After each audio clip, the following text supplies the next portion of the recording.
नमस्कार। मैं कमलेश कबीर आपका एक बार फिर स्वागत करता हूं इस नए एपिसोड में। आज के इस एपिसोड में हम बात करेंगे यूरोपियन यूनियन के साथ भारत की जो डील हुई है, जिसको मदर ऑफ ऑल डील्स कहा है। अब यूरोपियन यूनियन जिसमें 27 देश शामिल है और आज 27 जनवरी है, और उससे भी बड़ी जो खास बात है वो ये खास बात ये है कि अमेरिका को उसके टैरिफ का जो जवाब भारत ने दिया है, और वो भी चुप रहकर। इस लिहाज से ये डील जो है वो बड़ी इंपॉर्टेंट हो जाती है, मायने बहुत है। और अगर हम इसका डिस्कस करें तो डिस्कस करने के लिए भी इस डील में बहुत कुछ है। तो 27 देशों की ये डील, और इसकी आहट आपको पता होगा दावोस में ही मिल चुकी थी। अब पहले हम दावोस की उस दो घटनाओं से इसको समझने के लिए, या हम कहें कि प्रयास करेंगे। एक घटना, इस वक्त जिस तरीके से अमेरिका ने वेनेजुएला पे किया और वेनेजुएला के बाद ग्रीनलैंड, तो ग्रीनलैंड पे अपने दावे को मजबूत करने का प्रयास किया, तो दावोस पहुंचे डोनाल्ड ट्रंप।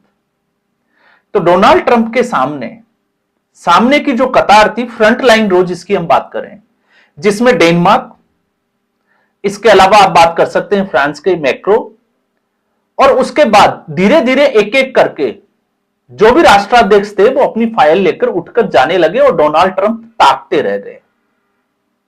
इस खबर का ज्यादा जो है वो जिक्र नहीं हुआ, क्योंकि इसके ऊपर वीडियो ही नहीं बने। तो आप समझ सकते हैं कि इस वक्त यूरोपियन यूनियन और सीधे तौर से अमेरिका के साथ टकराव। तो आप यह जरूर कह सकते हैं कि अमेरिका के साथ ग्रीनलैंड को लेकर जो टकराव पैदा हुआ, उसकी वजह से यूरोपियन यूनियन भारत के इतना करीब आकर एफटीए डील साइन कर रही है, यह आप कह सकते हैं। दूसरा, अगर आप इसको समझोगे तो यूरोपियन यूनियन यह इसलिए जरूरी हो जाता है क्योंकि अमेरिका के इस डील के बाद कल इसकी घोषणा हुई गणतंत्र दिवस पर। यूरोपियन यूनियन के अध्यक्ष आपको पता होगा लुइस एंतालियो, और आई थिंक उर्सुला बॉन, और फिर इसके बाद में हम बात करें इसके अध्यक्ष एंतानियो लुइस। इन दोनों को मुख्य अतिथि के रूप में भारत ने निमंत्रण भेजा, आमंत्रित किया, वो लोग आए। उसी से ये साफ तौर से हो गया था। और उसके बाद में अमेरिका के वित्त मंत्री, उनका जो स्टेटमेंट आया कि यूरोपियन यूनियन की ये ट्रेड डील जो भारत के साथ हो रही है, वो एक तरीके से युद्ध में उनके खिलाफ, अब युद्ध में उनके खिलाफ जो शब्द इस्तेमाल किया है कि पोषित कर रहे हैं, तो वो है रसिया को लेकर। तो रसिया और यूक्रेन की जो वॉर हुई, उसमें यूरोपियन यूनियन यूक्रेन के साथ खड़ा था, और मेनली अगर हम इसको कहें तो नाटो के ये देश जो है वो सदस्य भी है, जिसमें अमेरिका भी एक मेंबर है। अब ऐसी स्थिति में आप समझ सकते हैं कि रसिया से तेल खरीदता था भारत। हालांकि इसमें कमी आई है, लेकिन वो किन कारणों से आई है इसमें थोड़ा सा जो है वो आगे जिक्र जरूर करेंगे। अब यूरोपियन यूनियन, अब इसको थोड़ा सा अगर हम नरेंद्र मोदी के साथ जोड़कर देखते हैं, क्योंकि इसके केंद्र में है नरेंद्र मोदी, क्योंकि कटघरे में हमेशा खड़ा किया जाता है तो नरेंद्र मोदी को खड़ा किया जाता है। अब ऐसी स्थिति में आप देखिए, यूरोपियन यूनियन के 27 देश और भारत को मिलाकर लगभग आबादी का 25% हिस्सा इन्हीं देशों के पास है। और इकोनॉमी के हिसाब से अगर हम देखते हैं तो 1/3। तो ये एक बहुत बड़ा मार्केट है यूरोपियन यूनियन और भारत दोनों के लिए। बाकी जो अर्थशास्त्री है, जो इस इकोनॉमिस्ट है, वो इस विषय के ज्यादा जानकार है, वो ज्यादा प्रकाश डालते हैं। लेकिन उससे भी बड़ी बात है, क्योंकि नरेंद्र मोदी की जब हम बात करते हैं तो एक व्यक्ति जो कठिनाइयों से यहां तक प्रधानमंत्री बना है, तो आप समझ सकते हैं कि कठिनाइयों से किस तरीके से वो लड़ सकता है। और ये बात अगर हम कहें तो आप इसको गोदी मीडिया कह सकते हैं, क्योंकि यहां पर गोदी मीडिया कहा जाता है। लेकिन भारत के खिलाफ हमेशा लिखने वाली एक मैगजीन, इकोनॉमिस्ट मैगजीन, उसके अगर आप 21 जनवरी और 22 जनवरी के आर्टिकल्स को पढ़ोगे, तो 21 जनवरी का एक आर्टिकल जो सिर्फ और सिर्फ इस बात पर है कि मोदी डोमिनेट कर रहे हैं, और 22 अप्रैल के अगर हम आर्टिकल को देखते हैं तो पहला आर्टिकल जो ये बताता है और लिखता है कि विपरीत परिस्थितियों में भारत जो है वो और ज्यादा मजबूत होकर उभर कर आता है। तो शायद ही हमारे जो है वो नेचर का एक पार्ट है। और फिर उसके बाद में भारत की इकोनॉमिक ग्रोथ के ऊपर बात की कि टैरिफ के बावजूद भारत जो है वो इस तरीके से उसकी इकोनॉमी जो जीडीपी है वो ग्रोथ कर रही है। तो ये इकोनॉमिस्ट मैगजीन के वो आर्टिकल है जिनकी तरफ मैं इशारा कर रहा हूं, क्योंकि यहां पर लोगों को भारत वाले कुछ बोलते हैं तो उसको हो सकता है अंधभक्त या गोदी मीडिया कहा जाए, लेकिन ऐसी मैगजीन जो हमेशा भारत के खिलाफ लिखती हो और वो ऐसा लिखे तो आप समझ सकते हैं। और जब हम कठिन परिस्थितियों की बात करते हैं तो कठिन परिस्थितियों और नरेंद्र मोदी दोनों का एक, जिसको हम कहें कि एक दूसरे के सगे भाई। और सगे भाई कैसे हैं? नरेंद्र मोदी जब गुजरात के मुख्यमंत्री बने तो गुजरात की स्थिति क्या थी और किस परिस्थिति में गुजरात के मुख्यमंत्री बनाए गए। उसके बाद में उनके ऊपर दंगों के एक बड़ा जो है वो आरोप लगाया गया और मामला यहीं तक नहीं रुका गया। अमेरिका के प्रेसिडेंट 2005 में एक लेटर लिखा गया गुजरात के दंगों को लेकर कि नरेंद्र मोदी का वीजा जो है वो स्थगित कर दिया जाए, रोक दिया जाए, और अमेरिका ने वैसा ही किया। और 2013 में भी उस वक्त जो रक्षा मंत्री थे AK एंटनी, आप देखिए उसका उठा के देखिए रिकॉर्ड, किस तरीके से अमेरिका को एक चिट्ठी लिखी गई और वहां पे उस वक्त कौन था, किसको लिखा गया था, वो सारा जो है वो इतिहास के पन्नों में दर्ज है। आप गूगल सर्च करोगे आपको मिल जाएगा।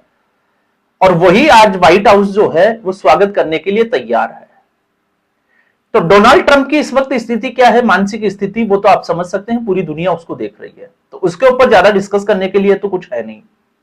और वैसे भी डोनाल्ड ट्रंप ने जो इशारा किया वो आपने देखा होगा कुछ ही दिनों में दावोस के इसी में नरेंद्र मोदी को एक मजबूत प्रधानमंत्री भी बताया और उम्मीद जताई कि जल्दी ही भारत के साथ ट्रेड डील हो जाएगी।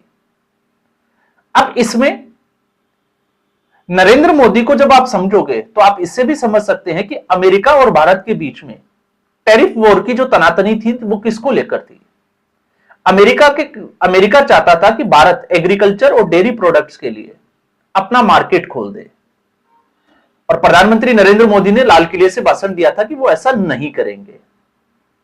तो आज यूरोपियन यूनियन के साथ जो ट्रेड डील हो रही है उसमें भी भारत ने एग्रीकल्चर सेक्टर और डेयरी जो प्रोडक्ट है उन दोनों को इस ट्रेड डील से बाहर रखा है। यह है भारत की कामयाबी। और जब विपरीत परिस्थितियों की बात करते हैं तो नरेंद्र मोदी ने उसके बाद में जिस तरीके के आरोप लगे और आरोपों से आते आते आप देखिए कि कोरोना जो इस सदी की सबसे बड़ी महामारी निकल कर आई, उसमें भारत ने किस तरीके से उससे लड़ाई भी लड़ी, वैक्सीन भी बनाई और दूसरे देशों में भी बांटी। और उस समय बांटी जब दूसरे देश सिर्फ और सिर्फ उस महामारी की वजह से पैसा कमा रहे थे, लेकिन भारत ने ऐसा नहीं किया। इसके अलावा अगर आप देखोगे तो एक के बाद एक नरेंद्र मोदी के खिलाफ तथाकथित किसान आंदोलन से लेकर जेएनजी को उकसाने तक का प्रयास किया गया, लेकिन नरेंद्र मोदी और उसकी जो सरकार थी उसको कोई फर्क नहीं पड़ा। और 2024 का लोकसभा चुनाव मुझे लगता है कि उसको भी नहीं भूलना चाहिए। जिस तरीके से सीटें कम हुई तो उम्मीद लगाई जा रही थी कि शायद मोदी जो है वो समर्पण कर देंगे और विपक्ष को भी यही लग रहा था कि ये सरकार ज्यादा दिन नहीं चलने वाली है। लेकिन बावजूद इसके अपने सहयोगी दलों को साथ लेकर जो पहले अनुभव नहीं था, आप देख सकते हो कि इससे पहले जो है वो बीजेपी को पूर्ण मेजोरिटी थी, लेकिन इस बार सहयोगी दलों को साथ में लेकर उससे ज्यादा तेज गति से हम कहें कि उससे ज्यादा अच्छे डिसीजन ले पा रहे हैं। तो कठिन परिस्थितियों में भारत क्या कर सकता है वो आप देख सकते हैं। रसिया और यूक्रेन, क्योंकि हमने पहले भी बात की है, तो रसिया और यूक्रेन का युद्ध चल रहा हो और युद्ध को रुकवा कर 4 घंटे अपने छात्रों को निकालना और सैंक्शन के बावजूद रसिया से तेल खरीदना, यहां पर टेक्निकली जो है वो एक जिसको हम कहें कि लगातार एक ट्रेंड कराया जाता है कि भारत ने अमेरिका से तेल लेना बंद कर दिया। भारत ने अमेरिका से तेल लेना बंद नहीं किया, कम कर दिया, 14% तक की गिरावट आई है। अब आप इसको डिप्लोमेसी के हिसाब से देखना चाहते हो तो डिप्लोमेसी के हिसाब से भी देख सकते हो, लेकिन 2 कंपनियों के ऊपर सेक्शन लगने की वजह से, अडानी का तो आपको पता ही है, उस वजह से इसके तेल का जो इंपोर्ट है उसमें कमी आई है। लेकिन यही भारत कोविड के बाद से अपनी अर्थव्यवस्था की गति को मजबूत करने के लिए रसिया से तेल खरीदकर उसको रिफाइन करके यूरोपियन मार्केट में बेचता भी था, तो हमें लगता है कि उसको भी नहीं भूलना चाहिए। और फिर हम आते हैं इस डील की तरफ। तो इस डील में क्या चीजें हैं? इस डील में जो सबसे बड़ा आपने देखा होगा, वियतनाम, बांग्लादेश या दूसरे देश जो सबसे ज्यादा टेक्सटाइल, कपड़ा यूरोपियन मार्केट को जीरो टैरिफ पर बेचते थे, अब वो भारत जो है वो उसको हथियाने के प्रयास में है। तो इस ट्रेड डील के कुछ पॉइंट्स है, जैसे कारों के ऊपर अब तक जो है वो 110% के आसपास भारत टैरिफ लगाता था यूरोपियन कंट्रीज के ऊपर, तो अब इसको धीरे धीरे 10% तक लाया जाएगा। और कारों के जो पार्ट्स है, पुर्जे हैं, उस टैरिफ को लगभग जो है वो 5 से 10 साल तक धीरे धीरे कम करते हुए जीरो करने का प्रयास है। इसके अलावा मशीनरी के ऊपर 44%, रसायन जो उर्वरक वगैरह या प्रोडक्ट है, केमिकल प्रोडक्ट, उनके ऊपर 22%, और साथ में दवाओं के ऊपर 11%, इसको भी लगभग जो है वो धीरे धीरे जीरो करने का प्रयास।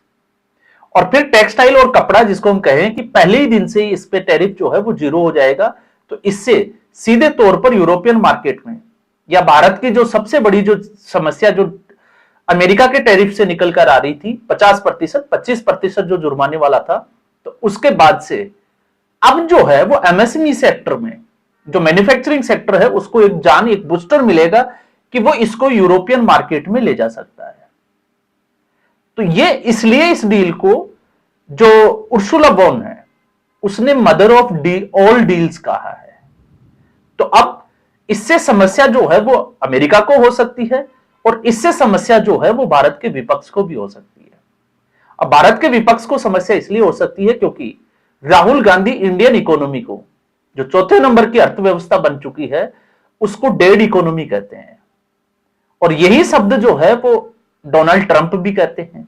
तो इस कनेक्शन को तो आप समझ ही सकते हैं, और विपक्ष की मजबूरी को भी इसमें जो है वो समझना जरूरी है, क्योंकि विपक्ष लगातार नरेंद्र मोदी के सामने जो हथकंडे अपनाना चाहता है वो हथकंडे अपनाता है, लेकिन बोना नजर आता है।